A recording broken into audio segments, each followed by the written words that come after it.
My guest today is Ari Galper. Ari's the world's #1 authority on trust-based selling. He's the author of 7 best-selling books and has been featured in CEO Magazine, Forbes, Inc., and Financial Advisor Magazine. Ari's innovative approach challenges traditional sales methods by prioritizing authenticity and integrity, transforming how professionals connect with clients. His best-selling book, Unlock the Sales Game, has become a cornerstone for business owners and entrepreneurs worldwide. In an era where genuine human connection is paramount, Ari's principles reintroduce trust into the sales process, reshaping business relationships. Ari, welcome to Vistage Live. Thank you so much. Yeah, great to talk. Love talking about sales on Vistage Live. One of our favorite topics. Sounds good. So, I'm interested in your innovative approach to sales. Tell me about your sales background. Was it a traditional sales background? Sure. So I started in high tech. At high Yeah. tech, this is 2 decades ago. Yeah. I worked for a company that launched the first online website tracking tools. Right. Now it's called Google Analytics. Oh, Bought okay. the Yeah, I've company. heard of that one. Yeah, you heard that one. So they were the first one out the gate with that. And I Yeah. had 18 people underneath me, salespeople at the Right, time. right. I was managing a fast-growing company. Mhm. And there's a story behind this. And all the leads that were big opportunities came to me. Right. And so I got this phone call one day from a big company asking us for a demo of our product. And it was such a big opportunity. If I close this one sale, double turnover in one transaction. That's how big it was. Yeah, right. So the day finally came, 4:00 Friday afternoon. I was at my conference table in my room with my CEO, and I dialed the phone number of the conference call that they gave me the number of. And my contact says hello. I say hello. And he says to me, "Let us tell you who's with us today on the phone." I said, "Great." Oh. Next thing I hear is, "My name is Mike. I'm CEO." I said, "Oh, excellent." Oh. "My name is Julian, head of global IT." Perfect. This is Chris, head of global marketing. Amazing. Everybody on this call was a decision maker. Yeah. If it's going to happen, it's going to happen today. Yes. So I was like, wow, this is a great opportunity. So Yeah. I had them all log in to our webinar style thing we had back then, showed them live our tools on one of their websites. As I was showing this demo to them, I started hearing noises in the phone call like, wow, this is great. This is amazing. They started asking me all kinds of questions. How does it work? How do we install it? Of course, I had all the right answers. I was competent, professional. There was so much chemistry on this phone call. It was like a love fest on the phone. You know what I'm talking about? Yeah, you're feeling good at this They point. got the questions. Responses. I've got the answers. Yeah. I've got the high five from my boss in the back room. He's like, yes. I said, this is so perfect. I did everything I'm taught to do by the sales gurus, books at my house and the seminars I went to. An hour goes by. I'm on a high, and my contact says to me, "Ari, we love this. Give us a call a couple of weeks, follow up with us, and we'll move this thing forward." I said, "Thank you, God." I was so excited. And I said, "Thank you so much." I said my goodbyes. I took my hand to reach for the off button on the speakerphone, and by complete accident, now it's a divine intervention, I hit the mute button instead of the off button. By accident, a small click happened, Yeah. and they thought I hung up the phone. In that split second, a voice inside of me said, "Ari, go to the dark side. Be a fly in the wall. Go where no one's ever gone before." And they started talking amongst themselves. The guy had left the call. So I listened in. Now, you would imagine that I would have heard things like, That's good. "That's good. Loving it. Amazing. What's Give the them a plan? call. We got What's the budget next? Let's on get this this." going." Yeah. Right. But here's what I heard verbatim, word for word. That's why we're all here today. They said this. They said, "We're not going to go with him. Keep using him for more information. And make sure we shop someplace else cheaper." Knife in heart twist. I was in a state of shock. I snapped out of it, hit the off button, but the wall. Said to myself, what did I do wrong? I was presentable. I was professional. I was not salesy. I was competent. And they loved the product. They loved it. I did everything I was taught to do. And then I realized what hit me was somewhere along the way, they felt comfortable not telling me the truth. And I realized that moment there's a game going on in the sales process where both parties don't feel comfortable getting the truth to people. And I became my mission in life to untangle this dysfunctional relationship that's going on in business and in life in general on how we communicate with people. How do we build trust with people, not sell to them? How do we connect with them? How do they feel comfortable telling us the truth? And that became my whole philosophy called Unlock the Sales Game over 20 years now, where we've built this thing out. It's so interesting, Ari, because it's such an uneven partnership. Yes. And as a sales professional, you're coming with expertise. Correct. You're coming with a solution to their problems, but they're potentially viewing you as annoying, untrustworthy, tricky, don't care about them. Having a hidden agenda to make their Totally. own sale. Totally. That's the wall. Yeah, it is the wall. And I agree with you, and I'm so interested to get deeper into Sure. this conversation, but we could all do so much better if we were, you want to fix this, you want to solve this problem, I've got a really good solution. Let's have a talk about it. Right. Seems like a normal conversation to have with someone. But it isn't. Why is all of this game going on? Why are all this And why have people drama? have a problem with sales? Exactly. Let's get to it then. Let's do it. So what did you do? What did you come to then? when So I writing your came to book? the conclusion that how we've been taught to sell Mm. all these years is wrong, because all the philosophies teach inherently to be solution centric, Yeah. where your job is to show your value, Yeah. prove your expertise, Yeah. show your credibility, essentially flex to show them you can solve their problem. Yeah.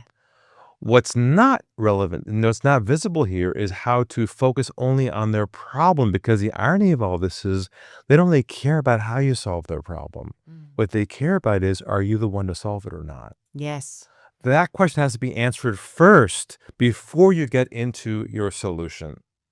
And I built my whole body of work around this whole problem-centric concept, like a doctor-patient relationship. So the bit that they have to get over early in the relationship is you're the one I want to go with. Right. They have to trust you enough at the human level Right. prior to your solution. Yes. But most people who sell start with, let me show you what we have. Oh my God, we can help you. We're the number one. They talk about themselves. Do you know, as a customer, putting a customer hat on, when you said I did the big demonstration, that's what turns me off. Mm-hmm. And it's kind of a joke in my team that if ever someone's coming to do a demonstration, they think you've got about 3 minutes and she's going to leave the room. Correct. Because it's not about me. No. Yeah, right. Right. So it's not about them is the big shift. We've been taught in sales to make it all about us, Yeah. our product, our solution, our brand, our logo, how we all about us. Yeah.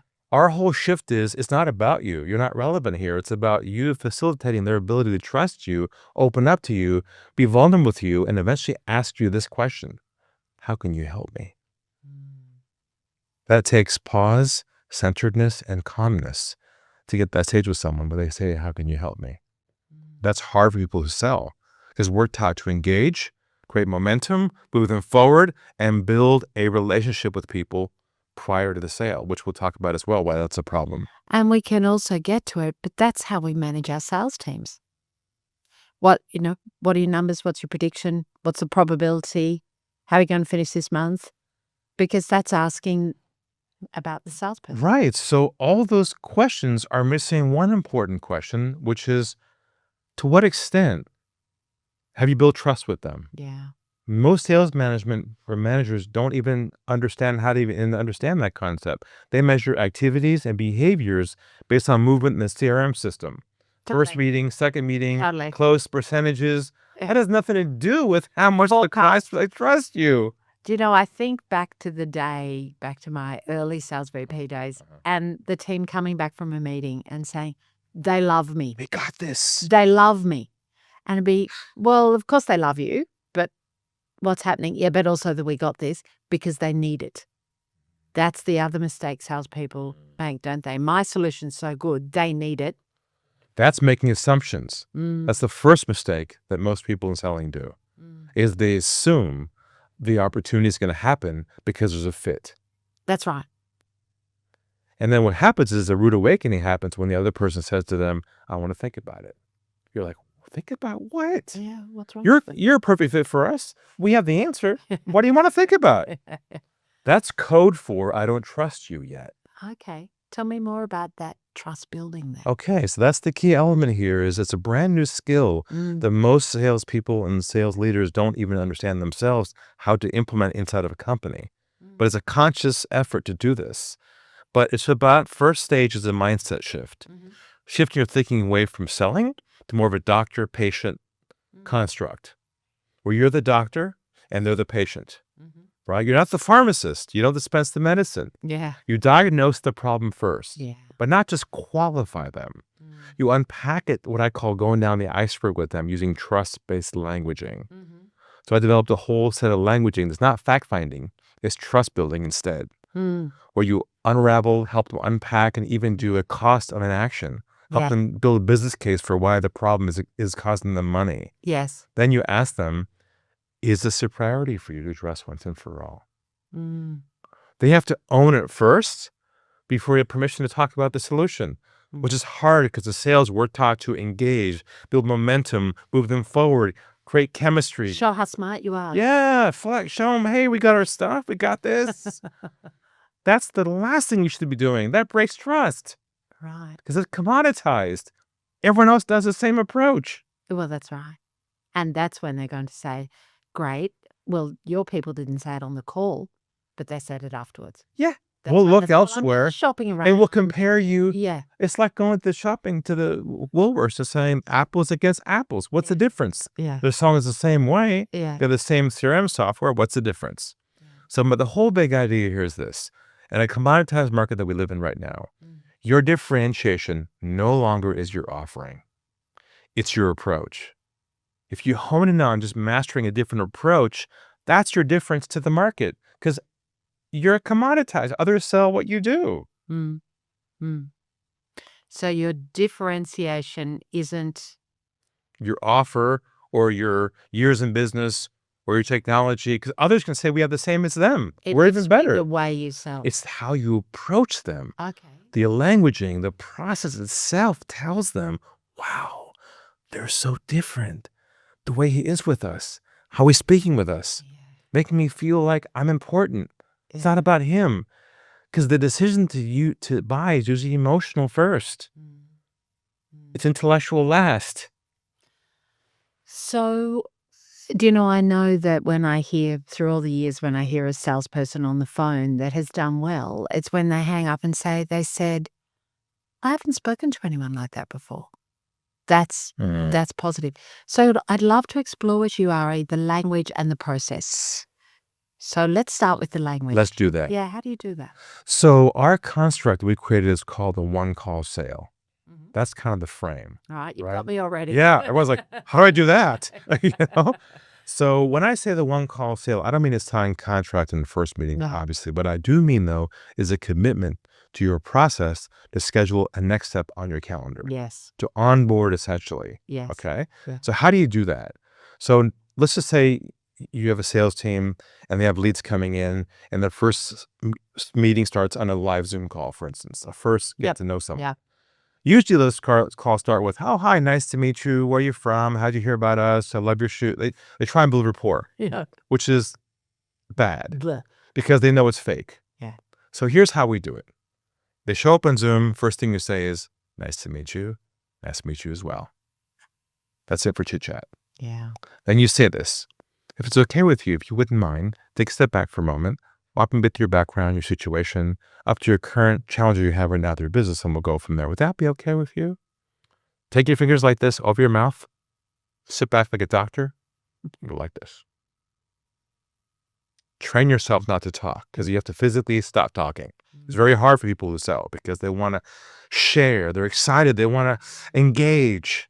But you have to be centered and calm. Allow them, because they're testing you. They want to see if you're going to try and do the sales thing or not. And if you do, they'll be nice to you. But the back of your mind, their mind, it's over. There's no connection happening. So that's how we begin the meeting. Then, of course, they reveal to you what their challenge is. Then, well, if you're an expert, you're going to probably try and solve it in the back of your mind because it's not like it's a new scenario. You've been around a long time. So our whole coaching kind of expresses to them, you have to stay calm. Do not try and solve the problem. Go further. So then you summarize the core issue and say, so I'm hearing from you is your core issue is X. Is that right? They say, yes, exactly. Next question down the iceberg. How long has this been a concern for you for? What have you done so far on your own to try and resolve this? What's it costing your company to have this issue on an ongoing basis that's impacting your business? Have you economically tried to understand the impact of it? That's called COI, cost of inaction. You're helping them really unpack their own problem, which they haven't seen 360 until they met you. And they kind of realize, wow, this is actually costing us a lot of money. And think about it this way. Then you'd ask, is this a priority for you to address once and for all, to resolve, to move on and get it resolved or not? I'm okay either way. I'm okay either way. It's about you owning it, not me owning it. So that's kind of a quick construct of what the process is for phase one of that call. So what I like is also, and I've seen it, is you've got the customer describing their pain. Yes. Because I think another thing that salespeople or even professionals who are selling can go into the assumptions. So the person starts talking, tell me a bit about you. Well, I'm in this kind of situation. I've been in it for a while. Right. So. They size them up immediately because it's not new. They've heard this 100 times. Right. And you said that before. Yeah, you're right. They make assumptions. Totally, they'll make assumptions. Say, right. So your biggest issue here is you really must be having problems with, lay it out. You must really be having problems with your supply chain. No, that's not it. And you've lost trust straight away then, haven't you? Or if it is, they'll probably say, we got you. We can take care of that. Yeah. Let me show you what we got. Yeah. They go right into solution mode. Yeah. Once they've qualified the person. So what about in that situation if you play the hunch? Sure. Or they say supply chain, what about something like, does it build trust or it doesn't? Like, actually I know this. I was talking to someone the other day with exactly the same issue, or that's quite common. See, a lot of salespeople do that. That's a technique. Yeah. And people know it a mile away. Like a felt. And it's about you and your story. Yeah, right. It's hard, I know. It's hard to be quiet. I know. It's so hard to be quiet and silent. Yeah, right. So that's allow them to unravel with you. That's how you can make it with any human being. Your husband, kids, you have to listen. Allow them to feel you're listening. Because what we do is we do that. We kind of bring in, let me tell you how we have clients like you. Because I'm so smart. I've seen know. We've solved this already. You're okay. Give me a cuddle, a hug. You're going to be okay. Come over to our world. You'll be fine. We'll be fine. See, it's already assumptive in itself. He's not ready yet to trust your situation. We can't help ourselves. We want to insert something to show them we can do the job. That's what that was, what you just did there. Yeah. It's unconscious, and it comes from the need to prove ourselves, to show them we can help you. It's okay. Relax. But no, they're not ready yet. Yeah, right. You have to unravel the onion, pull it back. How do you two questions. No, please do. So let me put the two out so I don't guess. One is, how do you know when they're ready? Sure. But the second one is, what if your first engagement is on the phone? Okay. So they can't see you doing it. That's okay. Pose. That's okay. And leaving silence on a phone is even more uncomfortable. So why don't we start with that? You're not on Zoom. That's okay. You're not face-to-face. Sure. How do you do that on phone? Is just fine. Obviously, you won't do the physical thing, but you can do it for yourself. Yeah. To keep yourself quiet, because we have to do that just for our own selves. Yeah. But it's the same process, because actually, at first, it feels a bit stilted and uncomfortable. But it becomes very natural once they start talking. So when you say, tell me about your situation and what the issues you have right now, they just start talking. Right. Tell me more about that. How long has that been an issue for you for? You just start talking. What have you done so far on your own? It just flows. There's no awkwardness in there at all. This keeps going. What's that going to do then? Right. So they keep unraveling, and they're like finding themselves interested in this dialogue because it's about them. Yeah. You're the first person who spent the time to actually help them see the gravity and seriousness of their own situation. Everyone else is selling. You're not. So the big idea here is stop selling. It breaks the process. Everything I've ever known. I know. Got to throw it all out. At least, So, Ari, I love that. So it's listening. They're telling you it all. Yeah. You're asking a lot of, and what else? Okay, you're asking. And what else? You're asking these questions in order down what I call the Yeah. iceberg. See, if you Yeah. don't go down the iceberg, Yeah. you're always above the surface level of communication. Yeah. And it's a game going on above there. Yeah. They have to feel comfortable opening up to you.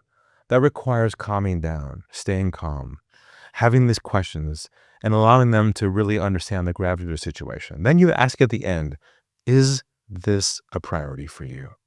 To address and resolve once and for all, to get this off your plate and move on. And you have to wait. It requires immense patience because I know we want to move them forward. And they're going to say, yeah, obviously it is. Yes, it is. You say, no problem. Here's a segue to the next phase. May I walk you through our roadmap and process of how we address your issues? Would that be okay with you? Yes, doctor. Silence. Yeah, sorry. Notice why I asked permission. Would that be okay with you? Yeah. They're judging you and hiring you on your approach. You've said zero about your company, about this. You said nothing about you so far. It's only about them. Their intuition and instinct is now saying to themselves, wow, I can trust her. Well, relief is kicking in too, isn't it? This is an emotional connection, not intellectual. They're not judging you off a spreadsheet. They're hearing your voice. They're judging your communication process. If it feels like selling, it's over. That's why it requires letting go of all those voices in the back of your mind saying, I've got to engage, I've got to show, I've got to sell. And do you know the other voices I see people hearing? I've got this, getting really excited pretty quickly.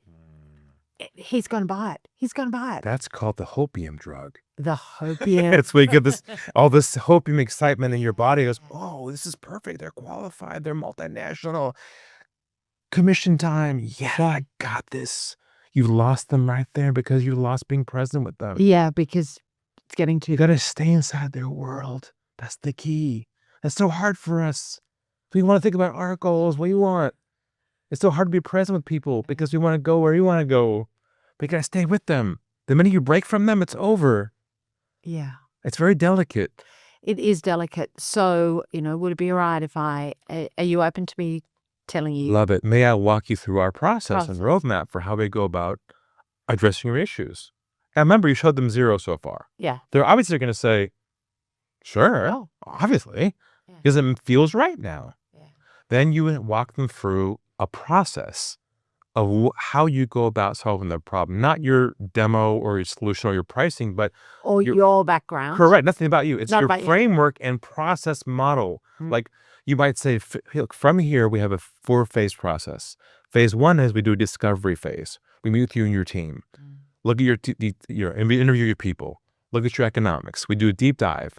Then we go to phase 2. We analyze that, put a plan together. Then we have a phase 3 where we present the plan to you. In phase 4, we decide to go from there. That's our process. Now, if you did it on Zoom, you visually show them a map. Yeah. Left to right visual tool. Yeah. But on the phone, you'd verbalize it. But you show them a process, not talk about you or your firm.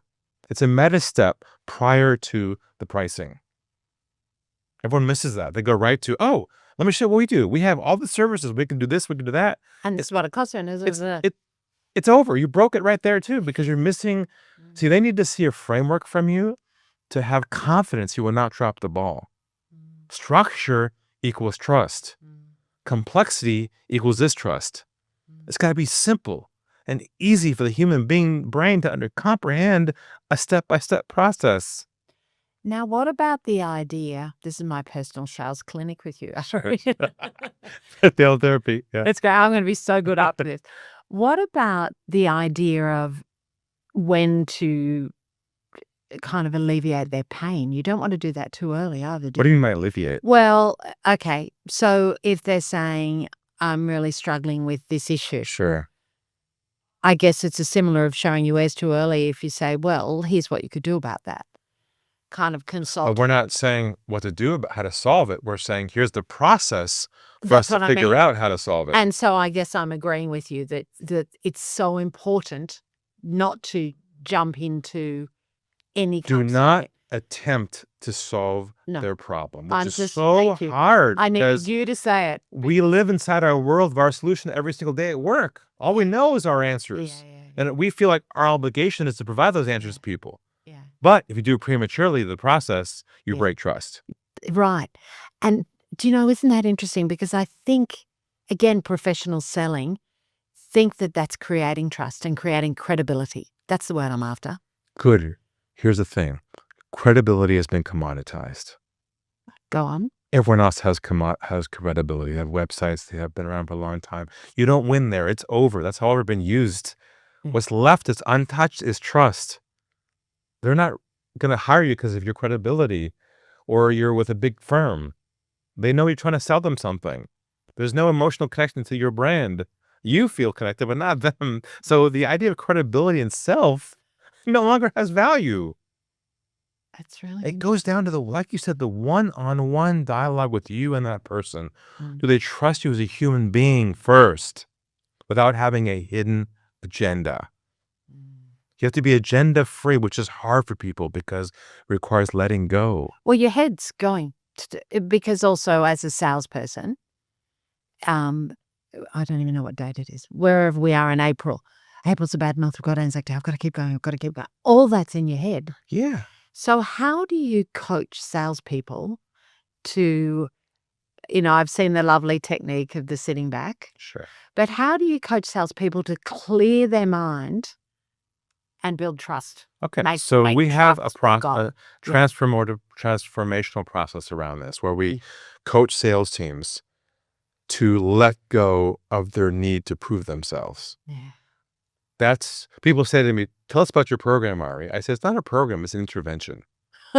Okay. It's literally intervention to help them let go of their old construct and be present with people. We do that first over a few sessions with them. Then they get it right away. They feel a sense of relief. They can let go of their need to carry all this weight on their shoulders. They just kind of, they breathe.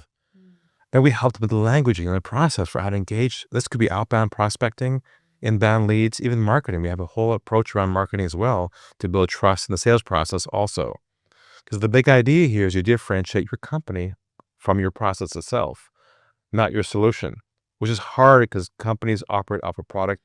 You differentiate your company from the process itself, not the solution. Yes, the process. By delivering such an excellent process. Yes. That's the The differentiation. experience is so different with your team versus anyone else. They can't help but to choose you because it feels right. Yeah, I get it. Everyone else feels icky. It's like, oh, send me a PDF proposal. Yeah, I'm calling to follow up. How you doing? How's it going? Oh my God, they've been so over this. Yeah. So we have a whole language set we changed. Like, for instance, we don't use the word follow-up. That's the worst word to ever use ever in selling. Delete that word from every email anyone ever uses. If you're watching this right now, never use that word again. Ever. Two words. Two words. Don't use follow-up Love it. ever as of today. And what would you do instead? Instead, you say this. I'm giving you a call to see if you have any feedback on our previous conversation, any feedback on proposal, any feedback on our last meeting. Because it's assuming there's something. Feedback's going backwards. Follow-up's going forwards, which is pressure. You bring pressure on people. That's one word. And Yes. Who uses the word follow-up? Salespeople. Yeah. They know it a mile away. Yeah. Hi, I'm calling follow-up in our last meeting. Oh, God, I'm being chased right now. That is not trust building. That's breaking trust. All the language we've been taught to use has to all be thrown out because it does not fit in this today's world where you're being shopped by your prospects who already learned about you online ahead of time. They don't want to know about you. They want to know, can they trust you to solve their problem? And when I first read about you and was preparing to talk to you, the idea of trust took me back to an old relationship salesperson. And this is the opposite of that. That kind of rapport, buddy, let's play golf. Oh, look, I've seen you've got a sailing trophy. You do none of that. It's the opposite of that, isn't it? See, that comes from the know, like, and trust model that we all grew up with years ago. They got to know us first. Yeah. They got to like us first and trust us. Yeah. What I discovered is they don't even have to like you to work with you. Yes. They just have to trust you. Yes. So no longer do you have to start working on rapport building and having lunch and playing golf with them for months and hoping you got the deal. That's all over. Yeah. Instead, you eliminate all that, save yourself some time, compress your sales cycle down to a short amount of steps, and only focus on trust building, and game over. You own your market. So tell me some of the other language. Sure. I'm never saying follow up again. Okay, good. That's the first step in your transformation. Yeah.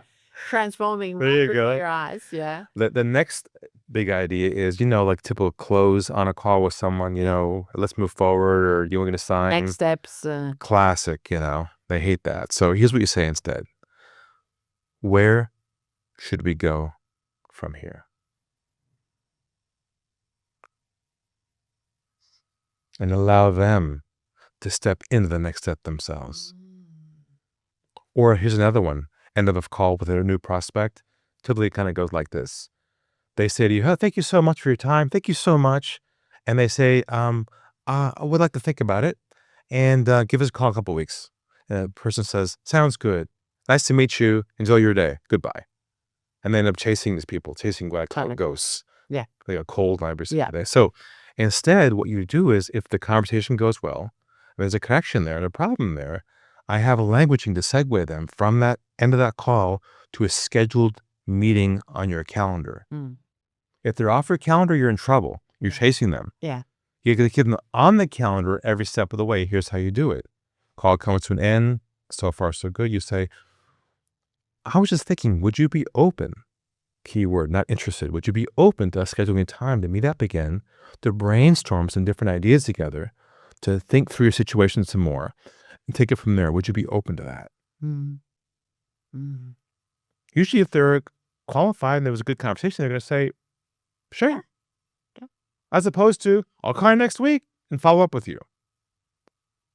See, if you imagine having your whole pipeline on your calendar, moving every step of the way, like a doctor's office, by appointment only business model. That's what I'm teaching now, how to become appointment business only, as opposed to chasing leads that are going cold every day. They don't want to be chased. No. The reason why they were chasing is because they messed up on the first conversation. Yeah. The first conversation is critical, isn't it? Yes, it's a trust conversation first, not a match conversation. Yes. That we're a fit thing. The whole fit thing? Hey, let's see if we're a fit today between us and you, and if we're a fit, we'll get together. Guys like, fit? That's a bit premature, isn't it? I just want to make sure I can trust you first. Yeah, right. I hate that talk salespeople do. Yeah. Well, we have to to our meeting, see if we're a fit today. We'll discuss your needs and see if we're. Oh my God, are you serious? Yeah. Just say hello. Yeah, okay. Stop being the salesperson. Yeah. So I'm not going to follow up. I'd like to get some feedback. I'd love some feedback. Yeah, I'd love some feedback. Yes. Then are you open to setting up another time for us to brainstorm and continue our conversation? Great. What else? Give me some more. And then where should we go? Oh, yeah. Where should we go from here?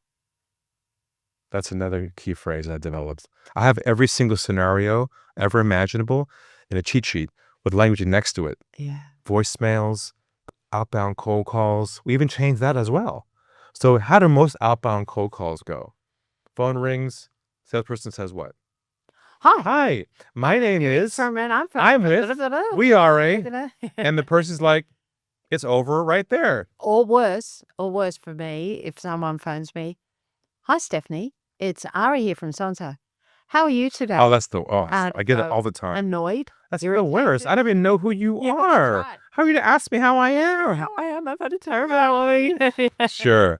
So we reframe the entire approach. Here's how we do it. Our goal is trust building, not selling. Yeah. We say, phone rings, you say hello. You say, hi, my name's Ari, and I'm hoping you can help me out for a moment.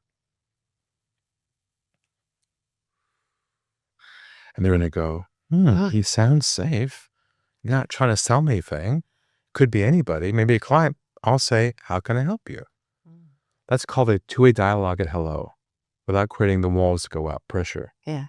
Then you say, I'm just giving you a call or a ring to see if you'd be open to some different ideas or insights, not information, insights on how to address the issues of and you plug in the problems that you believe your market has. So you're problem centric on that call, not who we are, what we do, and how we work. Yeah. Same concept, but on the outbound. So, and going back, when you said, hi, it's Ari. Can you just say that first Yeah. again? So I don't say my last name or where Yeah. I'm from. I just said, my name's Ari, like a normal person. And I'm hoping you can help me out for a moment. Right. Notice the tonality.